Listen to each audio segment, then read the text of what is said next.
दीनू बहुत ही दयालु दानवीर किस्म का आदमी था। जितना वो दयालु और अच्छा था, उतना ही भगवान ने उसे गरीब बनाया था। उसकी पत्नी उससे हमेशा चिढ़ती रहती थी कि वो औरों की तरह अच्छा काम धंधा नहीं करता है और जितना कमाता है उससे ज्यादा दान कर देता है। ये लो, अंदर बस इतना ही आटा बचा था, जिसकी भी 2 रोटियां बनी है। एक तुम खा लो, एक मैं खाऊंगी, और वो भी बिना सब्जी के, क्योंकि अंदर सब्जी के नाम पर एक तिनका नहीं है। रोटी भी सूखी ही खानी पड़ेगी। अरे रश्मि, तुम चिढ़ती क्यों हो? तुम अपना स्वभाव अच्छा रखोगी तो देख लेना, थोड़े ही दिनों में कैसे सब ठीक होता है। काम तो तुम कोई अच्छा करते हो नहीं जिससे हमारी ये गरीबी दूर हो। कम से कम 2 समय का खाना मिल सके, फिर खाक ठीक होगा सब। ऊपर से तुम में जो ये दान करने की कला, ये दिन ब दिन बढ़ती जा रही है। खुद खाने को मिले ना मिले, लेकिन तुम्हें सबकी मदद करनी है। दीनू रश्मि की बातों को अनसुना करके जैसे ही खाना खाने लगता है, तभी उसके दरवाजे पर एक भूखा प्यासा दुबला पतला सा कुत्ता आकर बैठ जाता है। दीनू उसकी तरफ देखता है। कुत्ते की आंखों से बस आंसू बह रहे थे, जैसे कि मानो वो दीनू से कह रहा हो कि वो बहुत दिनों से भूखा है और वो रोटी खाना चाहता है। दीनू उसकी भूख को समझ जाता है।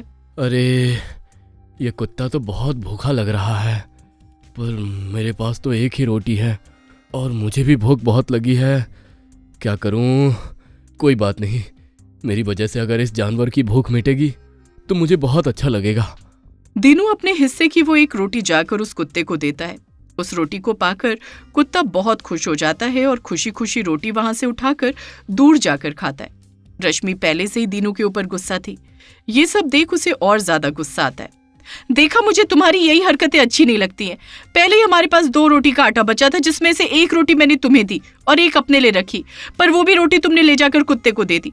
पहले अपनी मदद करना सीखो, फिर दूसरों की मदद करो। लेकिन रश्मि, वो कुत्ता बहुत भूखा था। देखो ना, वो रोटी को पाकर कितना खुश हो गया। मेरी वजह से उस कुत्ते की भूख मिट गई। जरा सोचो, एक रोटी पाकर उसकी खुशी का ठिकाना नहीं है। उस एक रोटी के बदले में वो मुझे कितनी दुआएं दे गया होगा। दीनू, आज तक तो तुमने बहुत सारे दान किए, लेकिन मुझे उनकी दुआओं का असर नहीं दिखा। उल्टा हमारी गरीबी दिन ब दिन बढ़ती जा रही है। अब सुन लो, तुमने अपने हिस्से की रोटी तो दे दी, इसका मतलब ये नहीं है कि अब तुम मेरी रोटी पर नजर रखो। मैं तुम्हें अपनी रोटी में से आधी रोटी भी नहीं देने वाली, समझे? नहीं, मैं तुमसे रोटी नहीं मांगने वाला। ये रोटी तुम ही खाओ, तुम्हारे हिस्से की है। दीनू रसोई घर में जाता है और घड़े में से पानी निकालकर 2 गिलास पानी पीकर सो जाता है। सुबह दीनू ये सोचकर उठता है कि आज के दिन वो अच्छा काम करेगा। आज वो अच्छी लकड़ी काटकर बेचकर खूब सारे पैसे कमाएगा। देखो जी, आज मैं कह देती हूँ, जब से तुमसे मेरी शादी हुई है, मैं 2 समय के खाने से 1 समय के खाने पर आ गई हूँ। बाकी चीजों की तो बात ही छोड़ो। अपने बाबा के घर में राज करती थी मैं, राज, लेकिन तुमसे शादी करके मेरी जिंदगी नरक बन गई है। अगर आज तुमने अच्छा पैसा कमा कर नहीं लाया और मुझे 2 समय का खाना नहीं खिलाया, तो मैं सच में तुम्हें छोड़कर चली जाऊंगी। ये मेरी आखिरी चेतावनी है। दीनू अपनी पत्नी की घर छोड़ने की धमकी सुनता है और बहुत दुखी हो जाता है।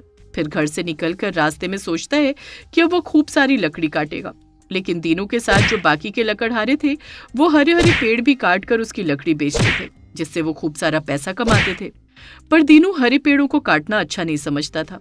दीनू को गिना चुना कभी कभार कोई एक सूखा पेड़ मिल जाता था, जिसे वो काट कर बेच आता था, लेकिन वो हरे पेड़ काट कर पैसे कमाना ठीक नहीं समझता था।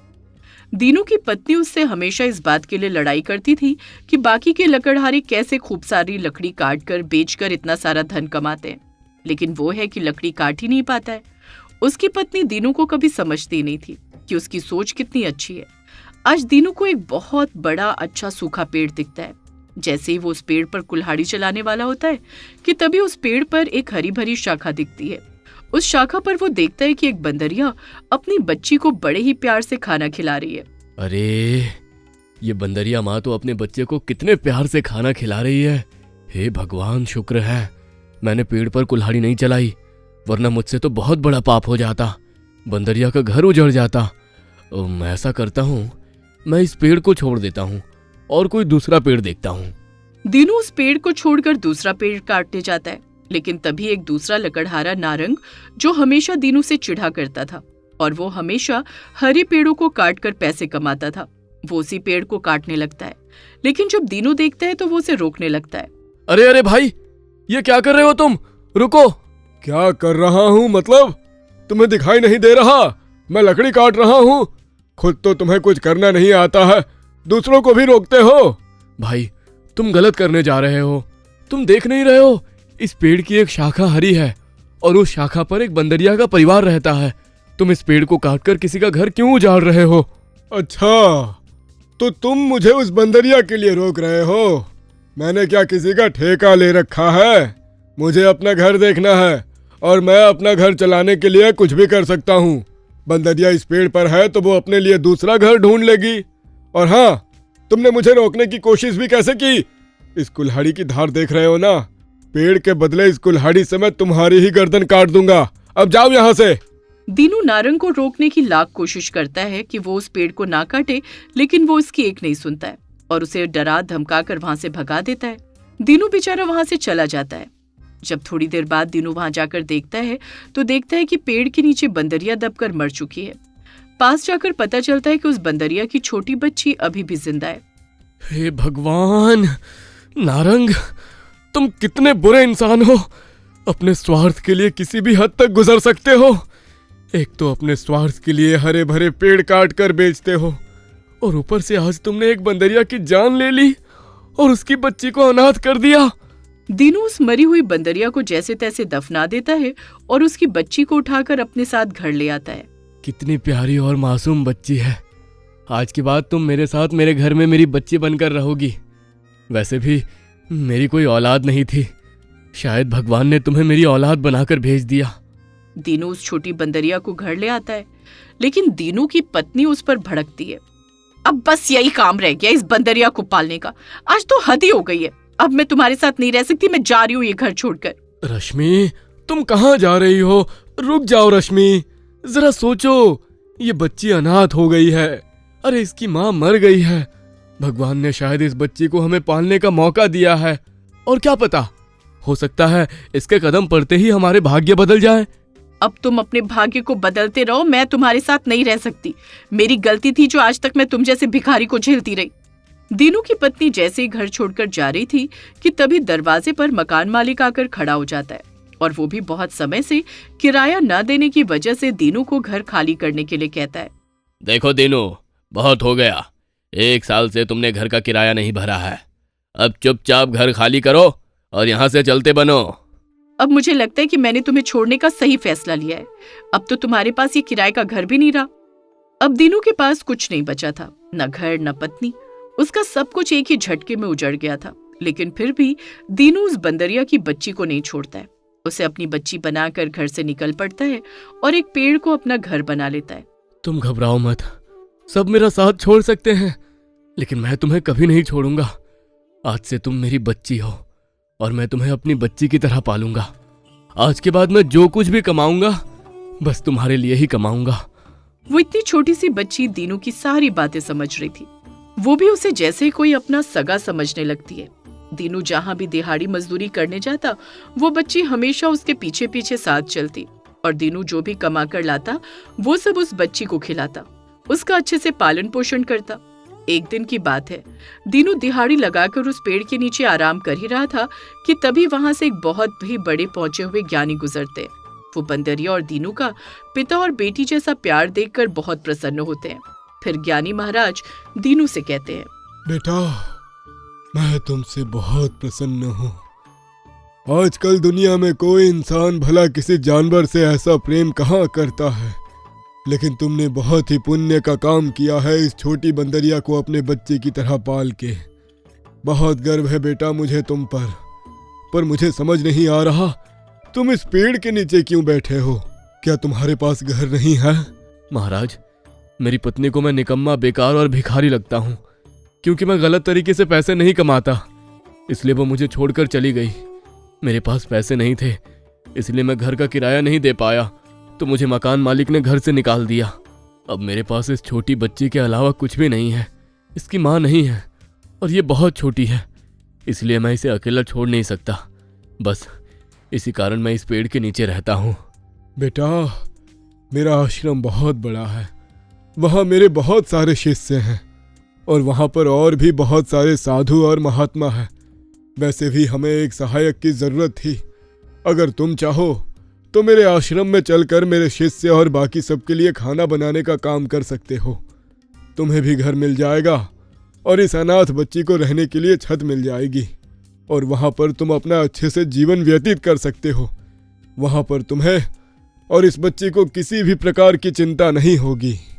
दीनू उन बड़े पहुंचे हुए ज्ञानी महाराज के साथ आश्रम में जाता है और वहां पर सभी साधुओं के लिए खाना बनाने का काम करता है। वो वहां इतनी लगन और प्रेम से काम करता है कि सब उसके काम से प्रसन्न होते हैं। खासकर बड़े ज्ञानी महाराज दीनू से मिलकर बहुत प्रसन्न थे। अब वो बंदरिया धीरे धीरे बड़ी होने लगी थी और वो दीनू को ही अपने पिता माँ समझती थी। साथ में दीनू के काम में भी हाथ बटाती थी। एक दिन जंगल में शिकारी आ जाते हैं और शिकारियों की गाड़ी को आते देख चिड़िया घबरा जाती है। जंगल में शिकारी आए हैं, अब पता नहीं कौन सी तहलका मचाएंगे। मुझे इस बात की खबर जल्द से जल्द जंगल के राजा शेर महाराज को देनी होगी। चिड़िया उड़ती हुई जंगल के राजा बूढ़े शेर के पास जाती है। राजा जी, हमारे जंगल में आज फिर से शिकारी आ गए हैं। मैं अभी अभी अपनी आंखों से देख के आई हूँ। क्या तुम सच कह रही हो चिड़िया?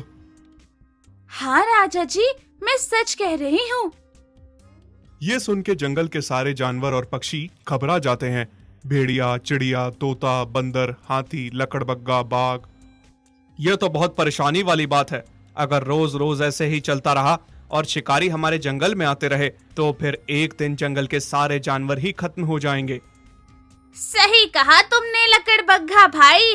अगर ऐसा ही चलता रहा तो एक दिन हम में से कोई भी नहीं बचेगा। राजा जी, अब इसका हल आपको ही निकालना होगा। जल्द से जल्द कुछ कीजिए।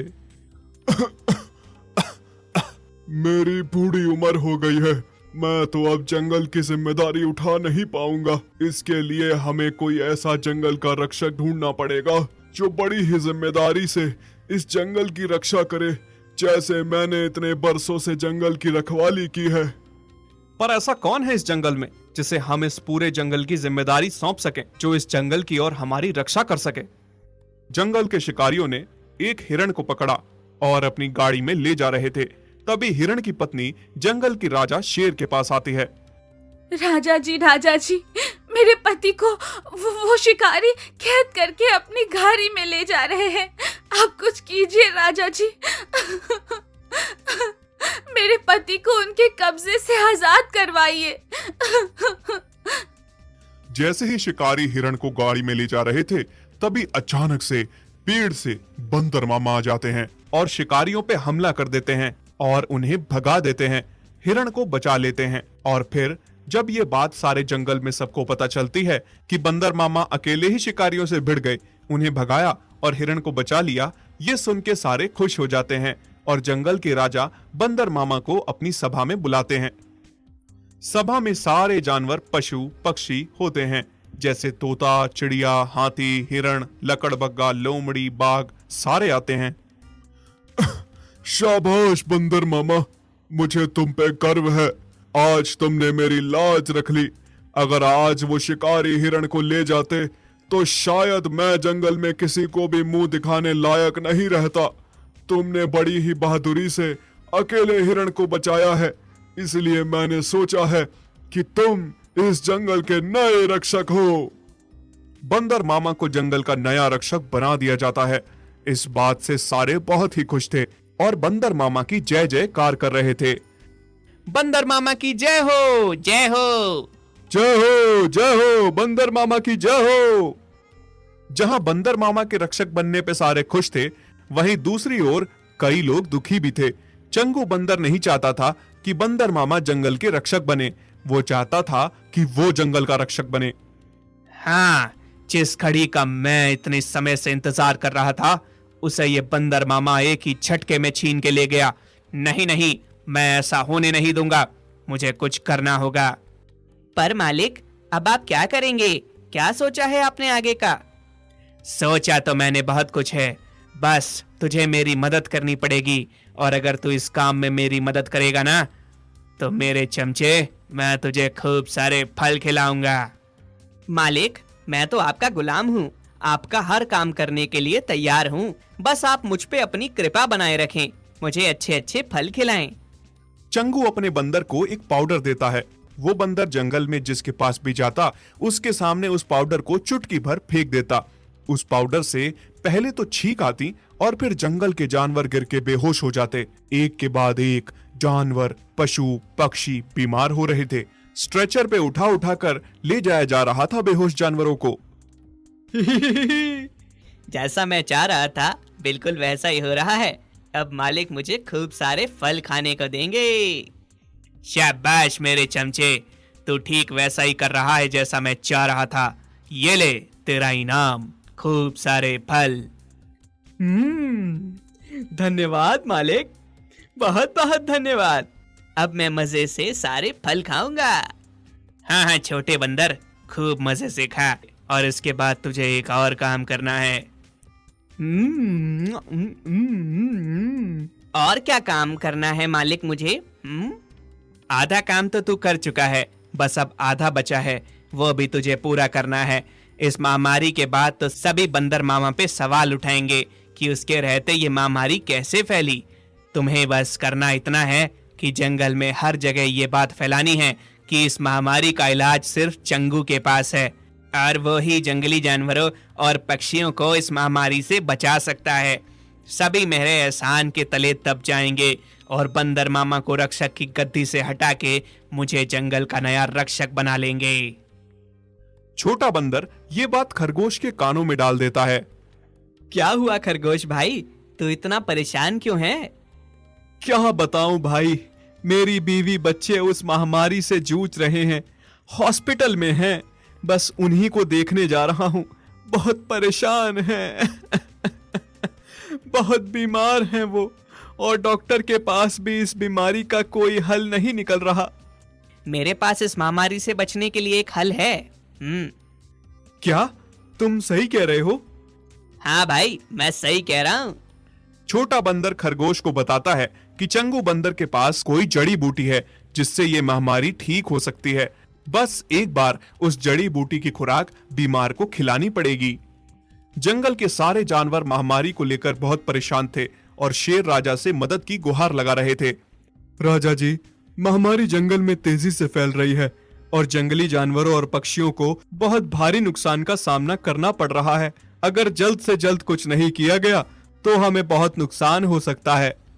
पता नहीं किसकी नजर लग गई है हमारे जंगल को। कभी शिकारी जंगल में घुस जाते हैं तो कभी महामारी फैल जाती है। वो कहाँ है जिसको जंगल का नया रक्षक रखा गया था? उसे तो जैसे कोई परवाह नहीं है। उसे रक्षक किस लिए रखा गया है? तुम सही कह रहे हो, जल्दी से बंदर मामा को बुलाया जाए। बंदर मामा को सभा में बुलाया जाता है और उससे कहा जाता है कि जल्द से जल्द पता लगाए ये महामारी कैसे फैल रही है। राजा जी, आप चिंता ना करें, मैं पता करता हूँ ये बीमारी कैसे फैल रही है और इसका इलाज कैसे मुमकिन है। बंदर मामा वहां से चल के पता लगाने की कोशिश करते हैं। तभी खरगोश आके बंदर मामा को बताता है कि इस महामारी का इलाज चंगू बंदर के पास है। खरगोश, तुम्हें कैसे पता कि चंगू बंदर के पास इस महामारी का इलाज है? ये बात मुझे उसी के चमचे छोटू बंदर ने आके बताई है। हाँ, इसके पीछे मुझे कुछ गड़बड़ लग रही है, मुझे पता लगाना होगा। बंदर मामा छोटू बंदर के पास जाते हैं। खा ले, जितने फल खाने हैं खा ले, क्योंकि ये फल खाने के बाद तो तू कुछ भी खाने के लायक नहीं रहेगा। क्या मतलब है बंदर मामा? बता जल्दी सच सच, नहीं तो तेरी जान ले लूंगा मैं आज। इस महामारी के पीछे किसका हाथ है और चंगू बंदर के पास इस महामारी का इलाज कैसे है? छोड़ दो मुझे, मैं तुम्हारे हाथ जोड़ता हूँ और मैं सब कुछ सच सच बताऊंगा। वो चंगू बंदर जंगल का रक्षक बनना चाहता था। जब उसे पता लगा कि आपको जंगल का नया रक्षक बनाया गया है तो उसे बुरा लगा और उसने तरकीब बनाई महामारी फैलाने की, ताकि आपकी बदनामी हो कि आपके रक्षक बनते ही जंगल में महामारी फैल गई। आप सही रक्षक नहीं हो। और साथ में उसने एक जड़ी बूटी भी बनाई जिससे बीमारी ठीक हो जाए और वो सबकी नजरों में महान बन जाए। आपको रक्षक की गद्दी से हटा के उसे नया रक्षक बनाया जाए। उसने मुझे खूब सारे फलों का झांसा दिया है और इस काम में मेरी मदद ली। मुझे माफ कर दो। बंदर मामा चंगू बंदर के पीछे पीछे उसे पकड़ने के लिए भागते हैं। आगे आगे चंगू और पीछे पीछे बंदर मामा थोड़ी देर में उसे पकड़ लेते हैं। चंगू बंदर को बंदर मामा घसीट के सभा में ले जाते हैं। लीजिए राजा साहब, मैंने कहा था ना, मुझे थोड़ा सा समय दीजिए, मैं सब ठीक कर दूंगा। लीजिए, आपका गुनहगार ये है, इसी का सब किया धरा है। चंगू हाथ जोड़ के माफी मांगता है। मुझे माफ कर दीजिए। रक्षक बनने की चाह में इतना स्वार्थी हो गया था मैं कि इतना गलत कर बैठा। मुझे माफ कर दीजिए। तुम्हारी गलती की माफी नहीं है, तुम्हें इसके लिए सजा मिलनी चाहिए। अपने स्वार्थ के पीछे तुमने जंगली जानवरों और पक्षियों की जान खतरे में डाली। इसके लिए तुम्हें हमेशा हमेशा के लिए जंगल छोड़ के जाना होगा। चंगू बंदर और उसके चमचा छोटू बंदर को जंगल छोड़ने की सजा मिलती है। इस तरह से बंदर मामा के रक्षक बनने से